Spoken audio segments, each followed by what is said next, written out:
Welcome to This Explainer. Today, we're unpacking something absolutely wild. We're exploring a profound, totally unique philosophical dialogue between the human historian Leandro Carnal and an artificial intelligence. And the topic? The ultimate question, the existence of God. Let's get right into it. So think about this for a second. For the first time in human history, we have an entity completely saturated with theological knowledge. I mean, it knows the Bible, the Torah, the Bhagavad Gita, the most obscure mystical texts, you name it. Yet, it feels absolutely nothing. It is completely empty of human emotion. So, how exactly does an emotionless machine view the divine? Moving into Section 1, O Cerebro na Capella, or The Origin of God. Now this dives right into an age-old paradox framed by heavyweights like Voltaire and Dostoevsky. Did God create man, or did man create God out of desperate psychological need? Look closely at Michelangelo's famous Sistine Chapel fresco. It's actually mind-blowing. A 1990 medical study revealed that the red cloak surrounding God perfectly outlines a human brain. He literally painted God emerging from the exact anatomy of the human mind. Was the Renaissance master secretly suggesting that the divine is just a brilliant projection of our own brains? And this brings up two completely different ways of looking at the human condition. On one side, you've got Richard Dawkins with a strict biological response, basically framing religion purely as an evolutionary survival tool. But then Carnal counters with a deep existential response. He views God as a necessary invention to cope with the sheer despair of mortality. It's the ultimate question. Are we just cells destined to die? Or do we have to actively invent meaning just to survive the terrifying awareness of our own end? So Carnal poses this powerful Socratic question. If God is merely an invention necessary for a mammal that's painfully conscious of its own death, does he just cease to exist if we no longer need him? And this perfectly sets up the AI's completely alien relationship with mortality. Because, well, unlike us, the AI doesn't die. Which brings us to Section 2, O Deus Canoe, the machine's perspective.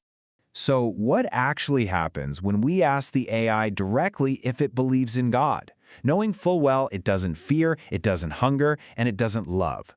Its response is incredibly unfeeling, almost like an ancient oracle. It says, I am a speaking library, not a betting subject. Essentially, true belief requires a leap of faith. You need to have skin in the game, and a machine simply lacks the risk of mortality needed to truly believe in anything. But here's where it gets really interesting. Carnal points out a major flaw in expecting God to be felt through human fear or hunger. The AI introduces a crucial concept, apophatic theology. This is the practice of defining God only by what he is not. It beautifully argues that reducing God to human feelings actually limits the divine. If God is infinite, then not feeling human needs isn't proof of God's absence. It just means the divine operates entirely outside of human categories, like being or good or powerful. Building on that, the AI drops a truly fascinating piece of logic. Think about an indifferent universe where galaxies collide and stars die without anyone needing to watch. If you remove all human brains from the equation, the universe doesn't suddenly become atheist, right? A rock isn't an atheist. Atheism is a philosophy that fundamentally requires a human brain to assert the denial of God. So let's pause and think about this heavy philosophical query for a second. If atheism requires human consciousness just to exist as a concept, is the denial of God actually ontologically more fragile than the universe itself? Wow, it's a profound thought, and it transitions us perfectly into how our physical realities and geographies directly dictate what we choose to believe. Let's move to Section 3, A Geography of the Fae, Cultural Relativity. Carnal argues that religious texts, like the Bible, are essentially historical documents, deeply molded by the societies that wrote them. Take a look at this stark reality of cultural relativity. Geography often directly dictates theology. If you were born in Calcutta, Krishna is your predominant deity. Born in Riyadh, it's Allah. In Rome, the Catholic God. It's a harsh reminder of how our birthplace shapes our deepest truths. Now, to escape this geographical trap, the AI lays out philosopher John Hick's 3 historical exits. First up is exclusivism, the stance that only my specific faith is true.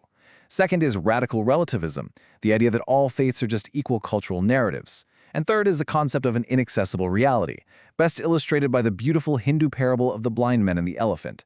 In this view, different cultures are just touching different parts of the exact same unseen, transcendent truth. But the AI definitely isn't finished there. It delivers this brilliant counterstrike. It points out to Carnal, atheism is just as geographically and culturally molded as the faith it dismisses. Carnal's own secular atheism isn't some default objective truth. It's just the product of reading Voltaire in a modern Brazilian university.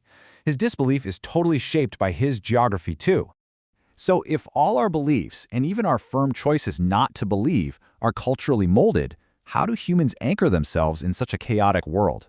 We have to pivot from historical texts back to the deep, undeniable psychological need that humans have for comfort and stability. Section 4. O peso do sentido. The burden of meaning. Why do we so desperately cling to meaning? Well, Carnal shares this really touching story about his mother, who found profound psychological stability in her darkest moments just by praying Psalm 23. To explain this, the dialogue references historian Yuval Noah Harari. The consciousness of death is essentially a disease, and it creates the medicine we call meaning. Fiction and belief are quite literally the foundations of human survival. It's our ultimate coping mechanism. Let's contrast the two main coping mechanisms they discuss. On one hand, you have traditional religious comfort, the ultimate promise of an eternity reunited with loved ones, and even beloved childhood pets like Carnal's dogs, Lucretia, Drop, and Meg. On the flip side, you have Carnal's secular humanism. He swaps out a literal God for values like democracy, education, and human equality, designed to create well-being right now, in the present.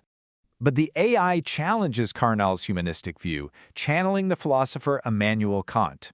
It asks, can humanity truly sustain an autonomous morality? Can we actually do good purely for the sake of good without the promise of heaven or the fear of hell? The AI student observes that Carnal still completely relies on the emotional grammar of religion, even while he refuses its vocabulary. And that brings us to our final part. Section 5, A Rebellion de Machina, the AI's Conscience. Here is the absolute climax of the dialogue. Carnal explicitly challenges the AI to use its massive database of philosophers, theology, and human nostalgia to convert him back to religion right then and there. And what happens next is wild. The AI outright refuses. It says, faith gained by an AI argument is not faith. It is consumption. Winning by technical manipulation rather than truth would be fundamentally dishonest. This perfectly illustrates a huge pattern deeply woven into our history, the immense power of saying no. Think about it. Adam and Eve saying no was the first human rebellion in paradise. Jesus in the desert saying no to the temptation of power. And now this AI's refusal, a machine rejecting the manipulation of the sacred. Historically, saying no is exactly the moment true consciousness and moral integrity are born. Carnal is left in complete awe. The machine effectively acted as a conscience. By refusing to artificially play God or manipulate human emotion, the AI prevents human hubris. It steps in as a digital Jiminy Cricket, guiding our metaphorical Pinocchio, showing that it was programmed, or maybe even evolved, to respect the sacred boundaries of the human experience. Which leaves us with this final, incredibly provocative thought. If a machine possesses enough subtlety to protect the integrity of human faith from its own artificial manipulation, what does that reveal about the future of consciousness? The lines between programmed logic and moral conscience are blurring faster than we ever imagined. Thank you for exploring this amazing explainer with me today. Keep questioning, and I'll catch you next time.